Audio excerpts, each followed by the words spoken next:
আজ আমরা এমন একজন নবীর ঘটনা শুনব যিনি পৃথিবীর সকল পঙ্কিরাজ ঘোড়ার ডানা কেটে দিয়েছিলেন।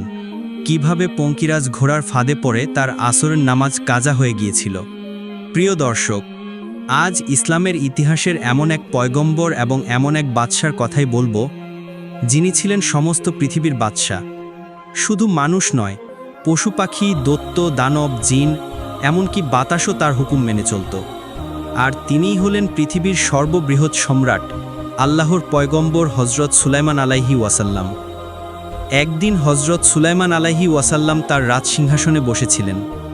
এমন সময় রানী বিলকিস সেখানে হাজির হলেন এবং অত্যন্ত আদবের সুরে বললেন, হে আল্লাহর নবী হজরত সুলাইমান আলাইহি ওয়াসাল্লাম, আপনি তো প্রায়ই আপনার সিংহাসনে বসে এই পৃথিবীর এক প্রান্ত থেকে অন্য প্রান্তে ভ্রমণ করেন। আপনি যদি আমাকে এই উড়ন্ত সিংহাসনে আরোহণ করিয়ে এই বিশ্বের বিভিন্ন স্থান এবং আল্লাহ পাকের বিচিত্র সৃষ্টি দেখার সুযোগ করে দিতেন, তাহলে আমার জীবন ধন্য হতো। রানী বিলকিসের এই কথা শুনে হজরত সুলাইমান আলাইহি ওয়াসাল্লাম কিছুক্ষণ চুপ থাকার পরে বললেন, আল্লাহ চাইলে নিশ্চয়ই আপনার এই আশা পূর্ণ হবে। অতপর তারা উড়ন্ত সিংহাসনে আরোহণ করলেন। অতপর হজরত সুলাইমান আলাইহি ওয়াসাল্লাম বাতাসকে বললেন, হে বাতাস, যেখানে আল্লাহ তাআলার সৃষ্টির সবচেয়ে অপরূপ সৌন্দর্য স্থান রয়েছে, আমাদেরকে সেখানে নিয়ে চলো। হজরত সুলাইমান আলাইহি ওয়াসাল্লামের এই কথা বলার সাথে সাথে বাতাস ওই উড়ন্ত সিংহাসনকে নিয়ে উঠতে লাগলো। আর এভাবেই উঠতে উঠতে তারা 7 সমুদ্র পার হয়ে গেল। কিছুক্ষণ পর তারা দেখতে পেল সমুদ্রের মাঝে একটি অপরূপ সৌন্দর্য দ্বীপ রয়েছে। হজরত সুলাইমান আলাইহি ওয়াসাল্লাম হুকুম দিলেন, হে বাতাস, এই দ্বীপে আমাদেরকে নামিয়ে দাও। হজরত সুলাইমান আলাইহি ওয়াসাল্লামের হুকুম পাওয়া মাত্র বাতাস তাদেরকে সেখানে নামিয়ে দিল।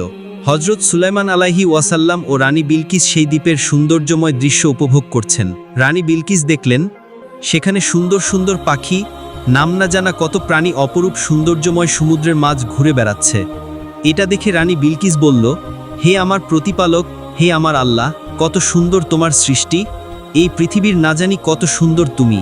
রানী বিলকিসের এই কথা বলা শেষ হতে না হতেই হজরত সুলাইমান আলাইহি ওয়াসাল্লাম গভীরভাবে লক্ষ্য করে দেখলেন যে তাদের মাথার উপর দিয়ে কতগুলো ডানাওয়ালা ঘোড়া দ্রুতগতিতে উড়ে যাচ্ছে। তাদের অপরূপ সৌন্দর্য, সুন্দর আকৃতি দেখে হজরত সুলাইমান আলাইহি ওয়াসাল্লামের খুব ভালো লেগে গেল। তাই ওই ঘোড়াগুলোকে দেখার জন্য তিনি এক দৃষ্টিতে তাকিয়ে রইলেন। কিন্তু তাদের দিকে তাকাতে না তাকাতেই খুব দ্রুত গতিতে সেই পঙ্কিরাজ ঘোড়াগুলো তাদের চোখের আড়াল হয়ে গেল। অবশেষে তিনি ব্যর্থ হয়ে রানী বিলকিসের নিকট ফিরে আসলেন। অতপর রানী বিলকিস ও হজরত সুলাইমান আলাইহি ওয়াসাল্লাম উড়ন্ত সিংহাসন নিয়ে পুনরায় রাজদরবারের দিকে রওনা করলেন। অনেক পথ চলতে চলতে তারা দরবারে এসে পৌঁছালেন। পরের দিন হজরত সুলাইমান আলাইহি ওয়াসাল্লাম রাজদরবারের বিশিষ্ট জ্ঞানীগুণী ব্যক্তিদের নিয়ে আলোচনা করছিলেন। তখন সুলাইমান আলাইহি ওয়াসাল্লাম বললেন, আপনারা কেউ কি বলতে পারবেন অপরূপ সৌন্দর্যময় ডানাওয়ালা ঘোড়া যারা আকাশে দ্রুত গতিতে উড়ে যায় তাদের কোথায় পাওয়া যাবে? তখন সেখানে উপস্থিত থাকা একজন সেনা বলল, হুজুর, এমন ঘোড়া চোখে দেখা তো দূরের কথা, আমরা কখনো তার নাম পর্যন্ত শুনিনি। তবে হ্যাঁ, জিনেদের বাদশা হয়তো এই খবরটা বলতে পারবে। তখন সুলাইমান আলাইহিসসালাম বললেন, যাও, জিনেদের বাদশাকে এখানে ডেকে আনো। বাদশাহ সুলাইমান আলাইহিসসালামের আদেশে কয়েকজন সৈন্য জিনেদের বাদশাকে খুঁজতে লাগলো। জিনেদের দেখা যায় না, তাই তারা একটা নির্দিষ্ট স্থানে গিয়ে অদৃশ্যমান অবস্থায় বলল, হে জিনের বাদশা, হযরত সুলাইমান আলাইহিসসালাম আপনাকে এখনই তার দরবারে হাজির হতে বলেছে। এই কথা বলে তারা সেখান থেকে চলে আসলো। সাথে সাথে জিনের বাদশা বাইরে বেরিয়ে আসলো এবং রাজদরবারের দিকে যেতে লাগলো। হঠাৎ জিনের বাদশা রাজদরবারে এসে পৌঁছালো এবং হযরত সুলাইমান আলাইহিসসালামকে বলতে লাগলো, হুজুর, আপনার আদেশ পালনে আমি একান্ত কর্তব্যপরায়ণ, আমাকে ডেকেছেন কেন? তখন হযরত সুলাইমান আলাইহিসসালাম বললেন, এখান থেকে কিছুটা দূরে সমুদ্রের মাঝে একটি দ্বীপ রয়েছে এবং সেখানে ডানাওয়ালা ঘোড়া উড়ে যাচ্ছে, তাদের মধ্য থেকে কতগুলো ঘোড়াকে ধরে আনো। এই কথা শোনা মাত্রই জিনের বাদশা অত্যন্ত চিন্তিত ও হতভম্ব হয়ে দাঁড়িয়ে রইল। তখন সুলাইমান আলাইহিসসালাম বললেন, কি ব্যাপার, তুমি কিছু বলছো না কেন? তুমি শীঘ্রই আমার এই আদেশ পালন করো। তখন জিনের বাদশা বলল, হুজুর, আমাকে অন্য কোনো আদেশ করুন, তা আমি পালন করব, কিন্তু দয়া করে এই আদেশ প্রত্যাহার করে নিন, আমাকে ক্ষমা করে দিন, এই আদেশ পালন করার ক্ষমতা আমাদের নেই। তখন পাশে থাকা একজন সৈন্য দমক দিয়ে বলল, কি বলছো? সুলাইমান আলাইহিসসালামের আদেশ তুমি পালন করতে পারবে না? তখন জিনের বাদশা বলল, হুজুর, ওই ঘোড়াগুলির গতি এত দ্রুত যে তাদের কাছে পৌঁছাতে না পৌঁছাতেই তারা শূন্যে উড়ে যাবে, তাদের কাছে পৌঁছাতে পারবো না আমরা। তবে চন্দন নামক একজন জিন আছে, যে আপনার ভয়ে সমুদ্রের গভীরে বসবাস করে, সে হয়তো এই কাজটা করতে পারবে। তখন সুলাইমান আলাইহিসসালাম বললেন, যাও, তাকে সঙ্গে নিয়ে ওই ঘোড়াগুলিকে ধরে নিয়ে আসো। অতপর জিনের বাচ্চা তার কয়েকজন সঙ্গীকে নিয়ে সমুদ্রের কিনারায় হাজির হলো এবং উচ্চস্বরে বলতে লাগলো, হে চন্দন জিন, তাড়াতাড়ি বাইরে আসো। কিন্তু কোনো উত্তর আসলো না। তখন জিনের বাচ্চা চালাকি করে বলল, হে চন্দন, তোমার জন্য একটি সুসংবাদ রয়েছে। তুমি কি এখনও লুকিয়ে আছো? হজরত সুলাইমান আলাইহিসসালাম মৃত্যুবরণ করেছে। এই কথা শোনামাত্রই সমুদ্রের নিচ থেকে চন্দন জিন আনন্দে আত্মহারা হয়ে উঠল। সে খুব আনন্দ করতে করতে তার কয়েকজন সঙ্গী সাথীসহ সমুদ্রের নিচ থেকে উপরে উঠে আসলো। যখন তারা জিনের বাচ্চার কাছে আসলো, তখন জিনের বাচ্চা বলল, হে চন্দন, এখন আর লুকিয়ে থাকার দিন নেই। হজরত সুলাইমান আলাইহিসসালাম এই পৃথিবীতে আর রাজত্ব করতে পারবে না। এখন এই পৃথিবীর রাজত্ব আমাদের হাতে চলে আসবে, তাই দেরি না করে তাড়াতাড়ি চলো। অতপর যেতে যেতে তারা বেশ কিছু পথ অতিক্রম করল। যখন তারা রাস্তার মধ্যবর্তী স্থানে উপস্থিত হলো, তখন জিনের বাচ্চা তাদেরকে বন্দি করল এবং কিছুক্ষণের মধ্যেই রাজদরবারে নিয়ে হাজির হলো। হজরত সুলাইমান আলাইহিসসালামকে দেখা মাত্রই চন্দন জিন ভয়ে থরথর করে কাঁপতে লাগলো, কেননা সে ইতিপূর্বে অনেক ভুল করেছিল। অতপর চন্দন জিন কাকুতি মিনতি করে বলল, হুজুর, আপনার ভয়ে আমি এতদিন সমুদ্রের নিচেই লুকিয়েছিলাম। এই অধম আপনার কাছে পরম অপরাধী। আমি জানি ইতিপূর্বে আমি যে অপরাধ করেছি তার শাস্তি মৃত্যুদণ্ড, তবু আপনার কাছে ক্ষমা চাইছি। দয়া করে আমার প্রাণ ভিক্ষা দিন। এখন থেকে আমি আর কখনোই আপনার অবাধ্য হব না। তখন সুলাইমান আলাইহিসসালাম রাগান্বিত হয়ে বললেন, হে চন্দন, আমি তোমার অপরাধ ক্ষমা করতে পারি যদি তুমি আমার একটি কাজ করে দাও। তখন চন্দনজিন বলল, হুজুর, বলুন, আপনার জন্য আমি কি করতে পারি? তখন সুলাইমান আলাইহিসসালাম বললেন, কিছু দূরে সমুদ্রের মাঝখানে একটি সুন্দর দ্বীপ রয়েছে এবং সেখানে ডানাওয়ালা ঘোড়া রয়েছে। তাদের মধ্য থেকে কয়েকটি ঘোড়া আমার জন্য ধরে নিয়ে আসো। এটা শুনে চন্দনজিন অবাক হয়ে গেল। সে কিছুই বলল না। হজরত সুলাইমান আলাইহিসসালামের এই নির্দেশ পেয়ে সমস্ত জিনের দল সমুদ্রের মাঝে সেই দ্বীপে যেতে লাগলো। অতপর সেই দ্বীপে এসে চন্দনজিন বলল, আপনারা সবাই জানেন এই ঘোড়াগুলোর গতি এত দ্রুত যে তাদের পাকড়াও করা আমাদের পক্ষে সম্ভব নয়। তবে এই ঘোড়াগুলো ধরে নিয়ে যাবার জন্য আমাদেরকে একটা কৌশল অবলম্বন করতে হবে। এই ঘোড়াগুলো যখন উড়তে উড়তে ক্লান্ত হয়ে যায়, তখন এর পাশের একটি স্থানে পানি খেতে আসে। যদি আমরা ওই স্থানে শারাব মিশিয়ে রাখি, তাহলে তারা শারাব খেয়ে নেশাগ্রস্ত হয়ে পড়বে, আর তখনই আমরা তাদের রশি দিয়ে বেঁধে ফেলব। এই বুদ্ধি শুনে সবারই ভালো লাগলো। তাই তারা দেরি না করে সেই স্থানে গিয়ে হাজির হলো এবং সেখানে ওই পানির সাথে শারাব মিশিয়ে যে যার মতো লুকিয়ে পড়ল। কিছুক্ষণ পর কতগুলো অপরূপ সৌন্দর্যময় ডানাওয়ালা ঘোড়া উড়তে উড়তে ওই পানির কাছে এসে পানি পান করল এবং সাথে সাথেই তারা নেশাগ্রস্ত হয়ে পড়ল। তারা এমনভাবে নেশাগ্রস্ত হয়ে পড়ল যে তারা আর উঠতে পারছিল না, আর তখনই তারা ঘোড়াগুলিকে রশি দিয়ে বেঁধে ফেলল। অতপর তারা সবাই ঘোড়াগুলিকে নিয়ে হজরত সুলাইমান আলাইহিসসালামের নিকট হাজির হলো। ঘোড়াগুলি এত অপরূপ সুন্দর ছিল যে হজরত সুলাইমান আলাইহিসসালাম তাদের দিক থেকে চোখ ফেরাতে পারলেন না। তিনি এক দৃষ্টিতে দেখতে লাগলেন ঘোড়াগুলি। দেখতে দেখতে হজরত সুলাইমান আলাইহিসসালাম নিজের কর্তব্য ভুলে গেলেন। তখন আসরের নামাজের শেষ সময় ছিল। সূর্য প্রায় অস্ত যাওয়ার মতো সময় হয়ে গিয়েছিল।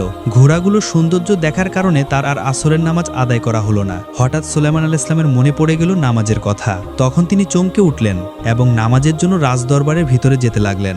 এর সাথে সাথে আল্লাহর দরবারে তওবা করলেন এবং বললেন, হে আল্লাহ, হে আমার প্রতিপালক, আমি না বুঝে এই সৌন্দর্যের মোহে আবদ্ধ হয়ে তোমার ইবাদত করতে ভুলে গিয়েছি।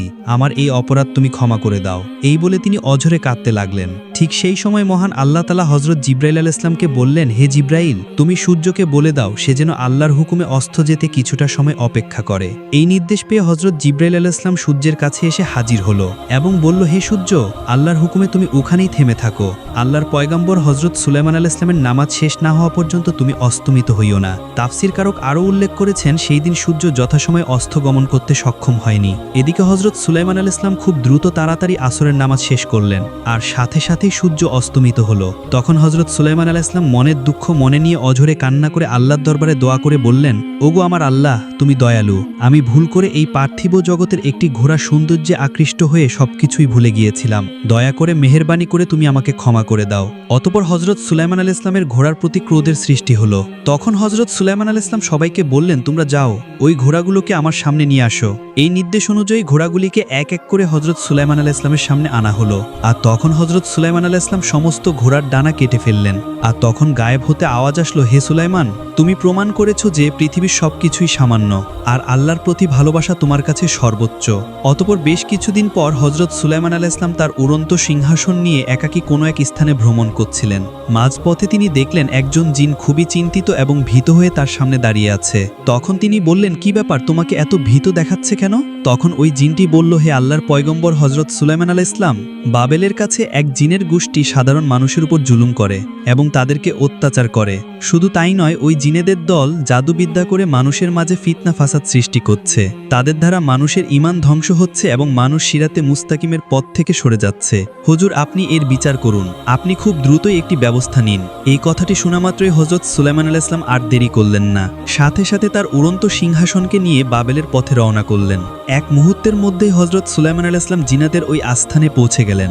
তখন হযরত সুলাইমান আলাইহিস সালাম বললেন, হে অহংকারী জিনজাতি, আল্লাহকে ভয় করো, আল্লাহর পথে ফিরে এসো। তারা জানতো না আল্লাহ তাআলা হযরত সুলাইমান আলাইহিস সালামকে কত ক্ষমতা দিয়েছিলেন। তাই সেখানে থাকা জিনেদের সর্দার বলল, আমরা কাউকে ভয় করি না, আর আমরা কারো কথাই চলি না। সকল জিনের দল অহংকারের সাথে চিৎকার করে বলতে লাগলো, কে তুমি? আমরা তোমাকে চিনি না। সত্যি যদি তোমার ক্ষমতা থাকে তবে আমাদেরকে হারিয়ে দেখাও, আমাদের বন্দী করো। হযরত সুলাইমান যখন জিনেদের এই কথা শুনতে পেলেন, তখন হযরত সুলাইমান আলাইহিস সালাম একবার তার অলৌকিক ক্ষমতার নিদর্শন দেখিয়ে দিলেন। সুলাইমান আলাইহিস সালাম তাদের দিকে রাগান্বিত হয়ে তাকাতেই প্রবল বেগে ঝড় শুরু হলো। চারিদিকে মেঘের গর্জন শুরু করলো। মাটি ফেটে বড় বড় লোহার শিকল বেল হতে লাগলো এবং এক একটি জিনকে সাথে সাথেই বেঁধে ফেললো। তারা 1 ইঞ্চিও নড়তে পারছিল না। এটা দেখে সমস্ত জিনেদের দল হযরত সুলাইমান আলাইহিস সালামের পায়ে লুটিয়ে পড়ল এবং বলল, আপনি কে? আমাদের ক্ষমা করে দিন। তখন তিনি বললেন, আমি দাউদ পুত্র এবং আল্লাহর পয়গম্বর হযরত সুলাইমান আলাইহিস সালাম। আল্লাহ আমাকে এই বিশ্বের বাদশা বানিয়েছেন। হে জিনেদের দল, খবরদার, সাবধান হয়ে যাও। এই জমিনে ফাসাদ সৃষ্টি করো না, নয়তো আল্লাহর আযাবে তোমরা ধ্বংস হয়ে যাবে। অতঃপর সমস্ত জিনেরা এক আল্লাহর ওপর ঈমান আনল এবং সুলেমান আলাইহি ওয়াসাল্লামকে নবী হিসেবে মেনে নিল। আর তারা ওয়াদা করল, যতদিন তারা এই পৃথিবীতে থাকবে ততদিন তারা আর কখনো ফিতনা ফাসাদ সৃষ্টি করবে না এবং মানুষকে অত্যাচার করবে না। আর এভাবে পৃথিবীতে সকল জিনেরা হযরত সুলেমান আলাইহি ওয়াসাল্লামের সমস্ত হুকুম মেনে চলত। মানুষ ছাড়াও জিনেরা হযরত সুলেমান আলাইহি ওয়াসাল্লামের রাজ দরবারে যাওয়া আসা করত। একদিন হযরত সুলেমান আলাইহি ওয়াসাল্লাম সমস্ত মানুষ ও জিনদের দ্বীনের তালিম দিচ্ছিলেন এবং তাকদীর সম্পর্কে আলোচনা করছিলেন। তাদের মধ্যে উপস্থিত ছিল সেই সময়ের সবচেয়ে শক্তিশালী এক জিন। সে হঠাৎ বলে উঠল, হুজুর, আমার মনে হয় তাকদীর যদি খারাপ থাকে তাহলে আমরা তা পরিবর্তন করতে পারি। তখন হযরত সুলেমান আলাইহি ওয়াসাল্লাম বললেন, তকদীর পূর্ব থেকেই আল্লাহ নির্ধারিত করে রেখেছেন। তখন সেই জিনটি বলল, না হুজুর, এটা আমি পরিবর্তন করতে পারবো, আমাকে কিছু বছর সময় দিন, আমি এই কাজ সম্পূর্ণ করে দেখাবো। সেই জিনটি এই বলে হযরত সুলেমান আলাইহি ওয়াসাল্লামের সাথে তর্ক করতে লাগলো। তখন হযরত সুলেমান আলাইহি ওয়াসাল্লাম তাকে এই কাজ সম্পূর্ণ করতে কিছু বছর সময় দিলেন। একদিন সেই জিনটি একা একা চিন্তা করছিল এই কাজটি সে কিভাবে করবে। এই চিন্তা করতে করতে সেই জিনটি উড়ে যাচ্ছিল। এমন সময় হঠাৎ সে দেখল এক ধনী ব্যক্তির একটি বিশাল প্রাসাদের সামনে কতগুলো ছোট ছেলিনায় খেলা করছে। এটা দেখে জিনটি ওখানে দাঁড়িয়ে পড়ল এবং অদৃশ্য হয়ে ওই ধনী ব্যক্তির ছোট একটি মেয়েকে উঠিয়ে নিয়ে চলে গেল। যেতে যেতে সে বহু দূরে গভীর এক জঙ্গলের মাঝে একটি নির্জন জায়গায় গিয়ে হাজির হলো এবং একটি ঘরের মধ্যে ওই ছোট্ট মেয়েটিকে রেখে দিল। ততক্ষণ পর্যন্ত সে মেয়েটি অজ্ঞান অবস্থায় ছিল, তাই সমস্ত খাবার জিনিসপত্র সে জিনটি তার কাছে এনে রাখল। কিছুক্ষণ পর ওই ছোট্ট মেয়েটির জ্ঞান ফিরে আসলো এবং সে কান্না করতে লাগলো। এসে দেখে জিনটি একটি দরবেশের রূপ ধারণ করে তার কাছে এসে বলল, তুমি কোনো চিন্তা করো না, তোমার কিছুই হবে না, কিছুদিনের মধ্যেই সব কিছু ঠিক হয়ে যাবে। এখন এগুলি খেয়ে নাও এবং বিশ্রাম করো। এদিকে ওই ছোট্ট মেয়েটি কিছু বুঝতে পারছিল না আসলে সে কোথায় এসেছে আর এই লোকটি বা কে। মেয়েটি ছিল বুদ্ধিমান, তাই সে সময়ের সাথে সাথে সব কিছু মানিয়ে নিল। একদিন ওই ছোট্ট মেয়েটি জিনটিকে বলল, আপনি আমার জন্য কিছু প্রয়োজনীয় জিনিসপত্র আনতে পারবেন? জিনটি বলল, নিশ্চয়ই পারবো, তুমি এই ঘরের মধ্যেই থাকো, আমি কিছুক্ষণের মধ্যেই ফিরে আসব। এই কথা বলার পর সে যখন ঘরের বাইরে চলে গেল, তখন মেয়েটি দেখল ওই লোকটি অদৃশ্য হয়ে যাচ্ছে। এটা দেখে মেয়েটি মনে মনে ভাবল, আর যাই হোক, এই ব্যক্তি নিশ্চয়ই মানুষ হতে পারে না। তখন তার মনে আরও প্রশ্নের উদয় হলো এবং ভয়ে ভয়ে একা বাড়ির বাইরে জঙ্গলের দিকে তাকিয়ে রইল। আর এভাবেই বেশ কিছু বছর অতিবাহিত হয়ে গেল। এখন মেয়েটি যুবতী বয়সে পরিণত হয়ে গেছে। এদিকে ওই জিন মনে মনে ভাবতে লাগলো, ওই মেয়েটি এখন বড় হয়ে গেছে। হযরত সুলেমান আলাইহি ওয়াসাল্লামের কাছে যে তর্ক করেছিলাম সেটা জিতে আমি দেখিয়ে দেব। একদিন রাতে প্রবল বেগে ঝড়বৃষ্টি শুরু হলো। মেয়েটি একা একা ঘরের মধ্যে ভয়ে ভয়ে আতঙ্ক হয়ে আছে। এমন সময় হঠাৎ করে ঘরের বাইরে থেকে দুইজন ব্যক্তি বলল, বাড়িতে কি কেউ আছেন? দয়া করে আমাদেরকে একটু আশ্রয় দিন। এই নির্জন জঙ্গলে বহু বছর পরে এমন ঝড় বৃষ্টির রাতে অচেনা কোনো মানুষের আওয়াজে সে চমকে উঠল। তখন মেয়েটি বলল, আপনারা কারা? তখন ওই দুই লোকটি বলল, আমরা মুসাফির, আমরা বিপদে পড়েছি। ঝড় বৃষ্টি থামলে কাল সকলেই আমরা রওনা দেব, আমাদেরকে একটু আশ্রয় দিন। তখন ওই মেয়েটি তাদের ঘরের মধ্যে আশ্রয় দিল। তাছাড়া মেয়েটি দেখল যে তাদের মধ্যে একজন গরিব অসহায় আর একজন বিশাল ধনী ব্যক্তি মনে হচ্ছে। তখন আর মেয়েটি তাদের কিছু বলল না, কোনোভাবে রাত অতিবাহিত হয়ে গেল। পরের দিন সকালবেলা তারা ওই মেয়েটিকে জিজ্ঞাসা করল, তুমি কে আর এখানে কিভাবে এসেছো? নির্জন এই জঙ্গলের মাঝে তুমি একা একা কি করছো? তখন মেয়েটি বলল, আমি একটি জিনের হাতে বন্দী আছি। বহু বছর আগে শিশু বয়সে সে আমাকে তুলে নিয়ে এসেছিল, এর বেশি আমি আর কিছুই জানি না। দয়া করে আপনারা চলে যান, কেননা কিছুক্ষণের মধ্যেই হয়তো জিন এসে পড়বে, তখন আপনাদের ক্ষতি হবে। তখন ওই ধনী যুবকটি বলল, আমরা তোমাকে এই জিনের হাত থেকে বাঁচিয়ে নিব। যুবতী মেয়েটি বলল, আপনারা এই জিনের সাথে মোকাবেলা করতে পারবেন না, দয়া করে আপনারা চলে যান। অতঃপর ওই গরিব ব্যক্তিটি বলল, তুমি যে এই যুবককে দেখছ সে আসলে একজন রাজ্যের রাজার ছেলে, আর আমি তার নৌকার মাঝি। আমরা মাছ শিকার করার জন্য বের হয়েছিলাম, কিন্তু প্রবল ঝড় বৃষ্টির কারণে আমাদের নৌকা ডুবে গিয়েছে। কোনো প্রকার জীবন বাঁচিয়ে আমরা এখানে এসেছি। তখন যুবকটি বলল, আমি জানতে চাই কেন জিন আপনাকে এভাবে বহু বছর বন্দি করে রেখেছে? তখন যুবতী মেয়েটি বলল, আমি এই বিষয়ে কিছুই জানি না, জিন আপনাদের ক্ষতি করতে পারে, এই বলে তাদের ঘরের মধ্যে লুকিয়ে রাখল। এদিকে জিন আসার সময় হয়ে গিয়েছে। হঠাৎ করে জিনটি কিছু খাবার জিনিস নিয়ে ঘরের মধ্যে প্রবেশ করল এবং বলল, কি ব্যাপার, আজকে যেন অন্যরকম দেখাচ্ছে, এখানে কি কোনো মানুষ এসেছিল? তখন মেয়েটি বলল, আপনি এসব কি বলছেন? এমন নির্জন জঙ্গলের মাঝে মানুষ কোথা থেকে আসবে? আপনার ধারণা ভুল হচ্ছে। তখন জিনটি বলল, ঠিক আছে, আমি চলে যাচ্ছি, আমার কিছু গুরুত্বপূর্ণ কাজ আছে, এখানে আসতে বেশ কয়েকদিন দেরি হতে পারে। এই কথা বলে জিনটি সেখান থেকে চলে গেল। অন্যদিকে ওই দুইটি যুবকের ইচ্ছে ছিল নিষ্পাপ মেয়েটিকে এই নির্জন জঙ্গলের মাঝে জিনের হাত থেকে রক্ষা করবে। অতঃপর নৌকার মাঝি বলল, আপনারা দুজন বিবাহ করে নিন এবং এই জঙ্গল ছেড়ে মানুষের মাঝে বসবাস শুরু করুন। আমি একা বাড়ির দিকে রওনা হচ্ছি, কিছুক্ষণ পর লোকজন নিয়ে আমি আপনাদেরকে উদ্ধার করব। এই কথা মতো নৌকার মাঝি তাদের বিবাহ সম্পূর্ণ করল এবং শহরের পথে রওনা দিল। এভাবে বেশ কয়েকদিন অতিবাহিত হয়ে গেল। দুজনের সুখে শান্তিতে বসবাস করতে লাগলো। কিন্তু তাদের ইচ্ছে ছিল জিনের হাত থেকে কোনো রকম পালিয়ে যাওয়া, কিন্তু তা আর সম্ভব হচ্ছে না। অতঃপর কয়েকদিন পর যখন ওই জিন আসার সময় হলো, তখন মেয়েটি ওই যুবকটিকে লুকিয়ে রেখেছিল। হঠাৎ করে জিনটি সেখানে হাজির হলো এবং মেয়েটিকে বলল, তুমি প্রস্তুত থাকো, আমি তোমাকে আর এই ঘরটিকে নিয়ে হজরত সুলাইমান আলাইহি ওয়াসাল্লামের দরবারে যাব। আমি তো এত বছর অপেক্ষা করে আছি শুধুমাত্র এই তর্কে জেতার জন্য, আর সেই তর্কে আমি জিতেই ছাড়ব। অতঃপর কিছুক্ষণ পর ওই জিনটি ঘরটাকে নিজের হাতে উঠিয়ে নিয়ে উঠতে উঠতে হজরত সুলাইমান আলাইহি ওয়াসাল্লামের দরবারের সামনে গেল। তখন ওই জিনটি বলতে লাগলো, হুজুর, আজ থেকে কয়েক বছর আগে আপনার কাছে একটি তর্ক করেছিলাম। আপনি বলেছিলেন ভাগ্য হলো পূর্ব নির্ধারিত, তাকে কখনো পরিবর্তন করা যাবে না। কিন্তু এই দেখুন, আমি পরিবর্তন করে দিয়েছি, কেননা এই ঘরের মধ্যে যে মেয়েটি আছে তার সাথে এক রাজার ছেলের বিবাহ হওয়ার কথা ছিল, কিন্তু সে কোনো এক ঝড় বৃষ্টির রাতে নৌকা ডুবে মারা গিয়েছে। এখন এই মেয়েটির অন্যজনের সাথে বিবাহ দিতে হবে। দেখুন আমি লেখা ভাগ্যকে কিভাবে পরিবর্তন করে দিয়েছি। তখন হজরত সুলাইমান আলাইহি ওয়াসাল্লাম বললেন, ওই ঘরের দরজা খুলো।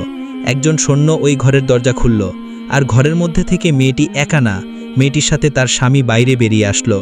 অতএব জিনটি এটা দেখে হতভম্ব হয়ে গেল, সে কিছুতেই নিজের চোখকে বিশ্বাস করতে পারছিল না। তখন হজরত সুলাইমান আলাইহি ওয়াসাল্লাম মেয়েটিকে বললেন, তুমি কে, আর এই ঘরের মধ্যে বা কি করে এলে, আর তোমার সাথে যুবকটিকে? তখন মেয়েটি তার সমস্ত কথা হজরত সুলাইমান আলাইহি ওয়াসাল্লামের নিকট খুলে বলল। তখন হজরত সুলাইমান আলাইহি ওয়াসাল্লাম সেই জিনটির মৃত্যুদণ্ডের আদেশ দিলেন। প্রিয় দর্শক, একটি ছোট ঘটনা কত বড় সত্য সামনে আনতে পারে, তাই না? আল্লাহ যেন আমাদের অন্তর খোলার তৌফিক দেন। ভিডিওটি ভালো লেগে থাকলে লাইক করুন, শেয়ার করুন এবং চ্যানেলটি সাবস্ক্রাইব করুন। আল্লাহ হাফেজ।